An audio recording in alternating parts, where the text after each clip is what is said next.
start shrinking that waist, getting rid of pesky symptoms like hot flashes, night sweats, mood swings, and brain fog so you age for longevity. Now, let's get into it. This week we got one question.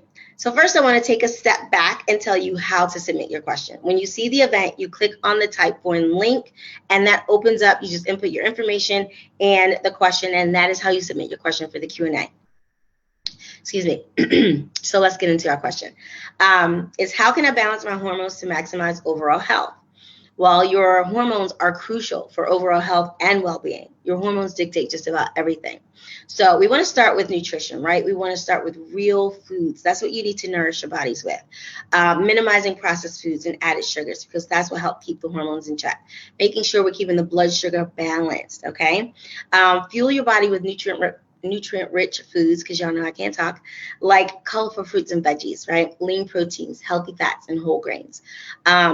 Remember, the quality of your food matters. Go organic when you can.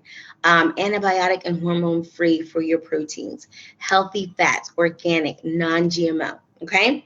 We want to manage stress. Chronic stress can throw your hormones out of whack. If I told you the myriad of problems that chronic stress can cause, and unfortunately, a lot of us don't realize that we're chronically stressed. We have a higher set point. But women are 5 to 8 times more likely to be higher stressed than men. And women die of stress-related heart attacks more often than men. So it is so important to make sure we keep our stress managed and in check, right? Find ways to de-stress and to cope with it, such as meditation, exercising. Exercise is a great de-stressor. Spending time in nature and engaging in hobbies you enjoy. Fun is another really great stress reducer. Some of the things that stress can do to your body, not only will it inhibit weight loss, it can make you gain weight.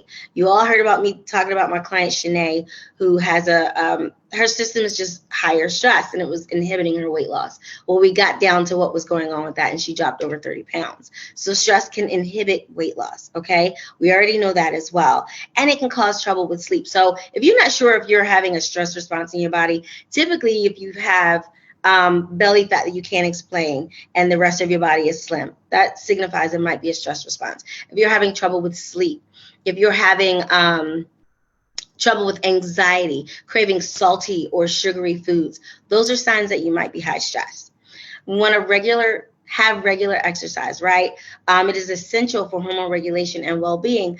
Find activities that you love, like dancing, hiking, swimming, or hitting the gym. I love lifting weights because it makes me feel like a badass.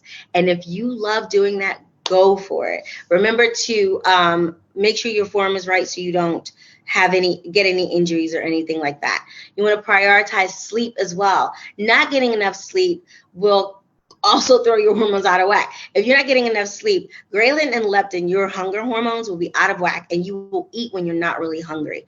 So you create a relaxing bedtime routine can help with that a lot.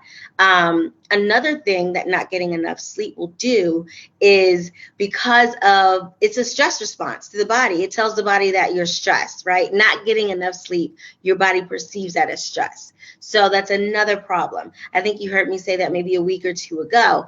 If you're not getting enough sleep, so this is how it's just a never-ending cycle. You're not getting enough sleep, right? Because you're high stress and you're not able to sleep at night. And then the next day you're eating a bunch of stuff because your hunger hormones are out of whack. And if you're stressed, if cortisol is high when it's supposed to be low at night and you're supposed to sleep, which is going to affect your sleep hormone production, then it just repeats itself. And you're just like, oh my God, how do I get off this hamster wheel? So find ways to de-stress. Mind the caffeine and the alcohol. Caffeine has been linked to spiking hot flashes as well as sugar, and alcohol consumption too. That is going to throw off your natural sleep rhythm, and it also prevents you from getting into that deep sleep that your body needs for metabolizing that fat and doing all the rest and restoration, right? What was I going to say? I just lost my thought real quick because there's like several points I want to make, but I'm trying not to make this too long. It can contribute to brain fog too. So if you're not getting into that deep sleep and you're waking up the next day feeling foggy, then that contributes to that brain fog, right? Excessive amounts of alcohol can disrupt hormone production and it interferes with your body's natural rhythm. So even though you may fall asleep rather quickly because you've had the alcohol and it made you feel tired, you never truly get into that deep restful sleep, the REM cycle. So trying to monitor that and limit your consumption. And alcohol after excuse me, 2 or 3 can inhibit your ability to fall asleep and get good deep sleep. So also you want to reduce your exposure to toxins. When I talk about this, people tend to not really understand what I'm talking about. So like plastics, there are toxins that come out of that. You probably noticed in the last, I want to say maybe 5 years, maybe 5 to 7 years, you saw water bottles on the shelves that say BPA free. Well, bisphenol A is a toxin, right? It's a byproduct of plastic softeners that can affect the way our bodies metabolize and or produce hormones. Okay, so check your makeup, your household products, the plastics and things like that, because that can definitely affect the way your body functions, period. Not just weight loss, the way you sleep. It affects estrogen dominance, so it just can really throw your natural hormone production and out of whack. So opt for natural alternatives. I did a series about switching out household products and things like that a while ago, probably a couple of months ago. But what a great rule of thumb is, when you run out of a product, opt to buy that product as a more natural, buy the more natural version of it, right? A really good site to check is the Environmental Working Group site, because they will have links to natural products that you could, that's down to household cleaning products, cosmetics, personal care items, things like that, and they'll have the best and worst list for you. But you can also, like cleaning products, you can make them yourselves, right? So in that, I think it was a live I did in June about the cleaning products and household products and things like that. So if you go back to that, I've given you some simple recipes to make your own household cleaning products, because even some of the green brands aren't quite as green, right? Shifty advertising is what it is. So now a personalized approach to what your body specifically needs to balance your hormone for overall health is obviously going to come down to what you're dealing with, your unique bio individuality. Because again, you may think you're dealing with, your symptoms are going to tell us what you're truly dealing with and what needs to be addressed.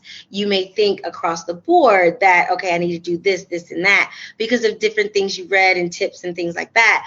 But some things may not even apply to you. And you may be showing with a stress response instead of an estrogen dominance response, right? They both present as belly fat, right? One of the symptoms is belly fat. But until we know exactly what's going on with you, then this is just general guidance. So if you haven't yet taken my hormone quiz, let me know in the comments below, or shoot me a message so that I can get that over to you, because that's going to tell me what your unique body is dealing with and what you specifically need to help give you the support and tailored solutions to your specific needs. So that is it for tonight's Q&A.